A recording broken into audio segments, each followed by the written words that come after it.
Debate está de volta discutindo a contratação de médicos estrangeiros com os deputados Harold de Oliveira, do PSD do Rio de Janeiro, e Rogério Carvalho, do PT de Sergipe. E a gente estava ouvindo o deputado Rogério Carvalho falando sobre a política do governo em contratar os médicos estrangeiros. Mas eu gostaria também que o deputado falasse um pouco sobre essa questão da validação dos diplomas. Claro.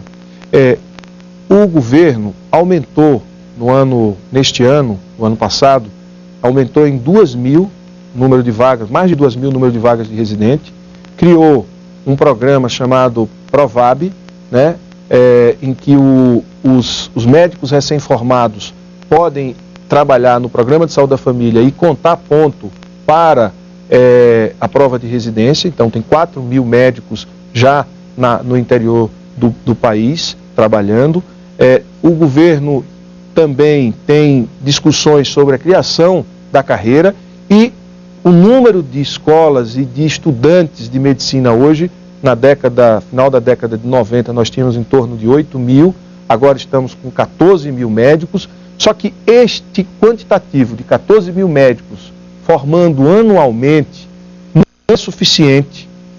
Mesmo formando 14.000 médicos até 2025, nós não conseguimos chegar a 2,6 médicos por 1.000 habitantes. Em 2025 nós não conseguimos. Só que em 2025 a demanda por médico não vai ser 2,6, vai ser mais de 3, porque a população está mais velha e porque a tecnologia ampliou a quantidade. Com relação à questão do Revalida, que é a revalidação de diploma para médicos estrangeiros, nós precisamos ter um critério que seja compatível com o que nós aplicamos nos nossos egressos. E uma coisa importante, os médicos brasileiros são bem formados, mas eles não saem especialistas da graduação, eles saem graduados. Então eles saem e já saem com o direito do exercício da profissão. Ele não sai clínico, ele não sai cirurgião, ele não sai cardiologista, pneumologista, neurocirurgião. E nós temos falta de médicos em todas as especialidades. Então o que nós estamos vivendo hoje é uma crise. Só para vocês terem uma ideia, em 2000 nós tínhamos 27% dos médicos tinham uma outra atividade que não fosse na medicina. Em 2010, só 10% tem.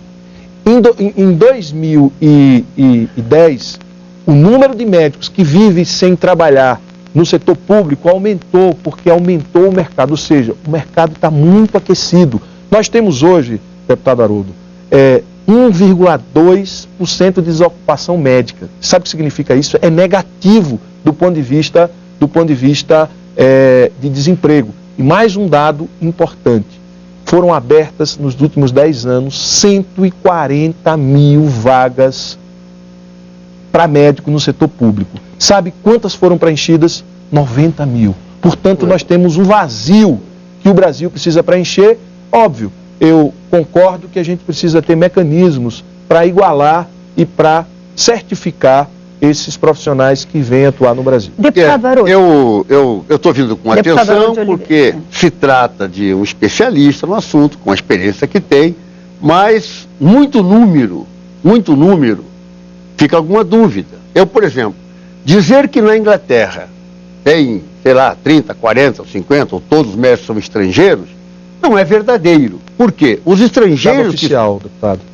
Hã? Dado oficial da Inglaterra. Sim, mas vai ver de onde vêm esses médicos. Teve cuidado? Vêm das ex-colônias, vêm do Commonwealth, vêm do Canadá, vêm da Austrália, vêm da Índia, vêm de todos os seus... Vêm dos Estados Unidos. Os Estados Unidos é a grande comunidade do Reino Unido. Esses, não, do Brasil muito poucos, mas vem de lá. Mas mais é da Índia, mais é do Canadá e mais é da Austrália. Então então se distorce. Claro que tem médicos estrangeiros lá, como tem aqui. É evidente, é óbvio. Então, outra coisa também que me coloca em dúvida a numerologia apresentada é o seguinte, com todo respeito, é o seguinte, começou a falar de Cuba, de que Cuba é uma democracia. Muito bem, então é isso que foi dito. Agora, deputado, foi uma democracia. Aí depois vem os números de Cuba. Então, não é. A ideia de Cuba já foi colocada de lado. O senhor acha que a gente não ganharia com médicos portugueses e espanhóis? Em termos de qualidade, já que falta médico, a população... A única questão que eu debato com médicos europeus a gente não poderia se beneficiar? Essa questão realmente de nós estarmos tirando emprego dos nossos médicos. Eu acho que isso é uma questão que tem que ser muito bem estudada. Eu não sou xenófobo, não. Acho que tem, tendo disponibilidade, e lá, inclusive, hoje, existe o desemprego, assola alguns países europeus, então, existe uma disponibilidade mundial, não só na área da medicina, uma coisa como em outras. Mas nós temos que ter muito cuidado para não tirarmos emprego dos nossos aqui, que hoje ainda vivemos numa situação razoável de emprego no Brasil, em relação ao mundo. Então, isso é uma coisa positiva. Agora, ameaçar esses empregos, que é a minha coisa. E ameaçar não é só ameaçar. É criar condições de trabalho para os estrangeiros que não são dadas para os brasileiros aqui dentro do país. Isso foi o que disse o ministro ontem, lê a matéria dele. Eu sou leigo em medicina, mas eu sou político há muitos anos e eu, evidentemente, tenho experiência em gestão, sei como é que funciona. Poxa, você vai... os municípios que desejarem receber médicos estrangeiros têm que se habilitar com infraestrutura para isso. Vem cá, mas só os estrangeiros? Por que não os brasileiros? Entende? Por que não os médicos brasileiros? Então, a questão que está colocada aí é o seguinte: existe um descompasso entre a carreira, no meu entendimento, médica e as necessidades. Volto a insistir, a medicina, a saúde, ela é permeável em todos os recantos da sociedade, porque a saúde é primordial para o ser humano.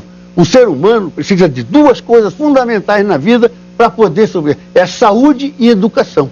Saúde e educação. Ele tendo saúde e educação, o resto ele promove. Ele consegue se sustentar, ele consegue trabalhar. E na saúde tem essa permeabilidade. Então, as políticas públicas é que têm que ser revistas antes, buscando atender essa necessidade, atender essas necessidades, primeiro com os brasileiros. Uma questão que, o senhor me permite, que ao longo desses anos foi muito ruim para o Brasil, foi não encarar a realidade dos fatos.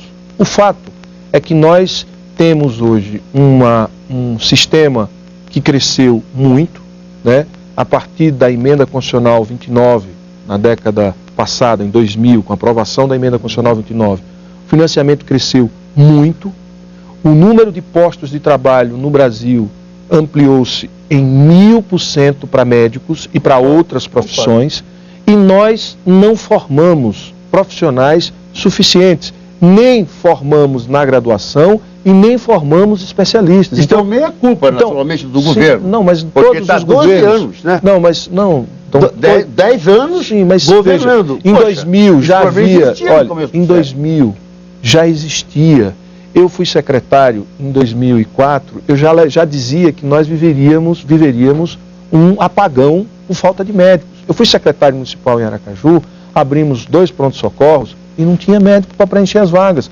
Fui secretário de Estado em Sergipe, nós construímos, ampliamos, modernizamos em torno de 20 hospitais e falta médico para preencher as escalas. E não me diga que está ganhando pouco, porque eu conheço pessoas da minha família, que foram, das minhas relações pessoais, que deixou de trabalhar no setor privado para trabalhar no setor público, porque a remuneração é melhor. Então, temos uma realidade diferente no Brasil. Nós precisamos encarar. Falta médico no Brasil. E falta médico em todas as especialidades. Rogério, o médico europeu, ele consegue enfrentar as doenças tropicais? Ele está preparado para enfrentar a epidemia de dengue? Está muito preparado. Deixa eu dizer, tem um estudo feito pelo Instituto, pela Universidade Federal de Pelotas, Instituto de Pesquisa, o Centro de Epidemiologia, um dos mais conceituados do Brasil, que eles fazem um estudo de demanda. Ou seja, o que é que chega nos serviços de saúde? E faz uma análise comparativa do que é que chega nos serviços de saúde no entorno do mundo. Ou seja, gente é gente, certo? Ou seja, todo mundo tem a mesma constituição, as diferenças, não existe diferença genética. E o meio interfere muito pouco no adoecer. O que promove a doença é, na verdade, o envelhecimento, é a faixa etária, é o gênero, percebe? Então, o médico que é formado no Brasil, nos Estados Unidos, ele tem ele tem toda a possibilidade de exercer com muita competência, formado no Canadá. Veja, no nosso sistema, no sistema alopático, óbvio que no sistema chinês, que é outro tipo de medicina, não é a mesma coisa, porque é outra concepção de saúde e doença, do processo de adoecer. Mas no Brasil, os cubanos, os portugueses, os ingleses, os argentinos, os bolivianos, o que nós precisamos é saber ter uma avaliação da performance desses profissionais para que a gente possa ter segurança de que, ao atuarem no Brasil, vão cumprir suas capacidades. Agora, é importante dizer que o Brasil, com todas as dificuldades, tem a maior rede de atenção primária à saúde do mundo. A maior rede, o maior programa de saúde da família do mundo é o brasileiro. Portanto, nós somos hoje um país que tem conhecimento em saúde pública no primeiro atendimento. Controle de doenças crônicas, controle de doenças infecciosas. Poucos países, inclusive países europeus, certo?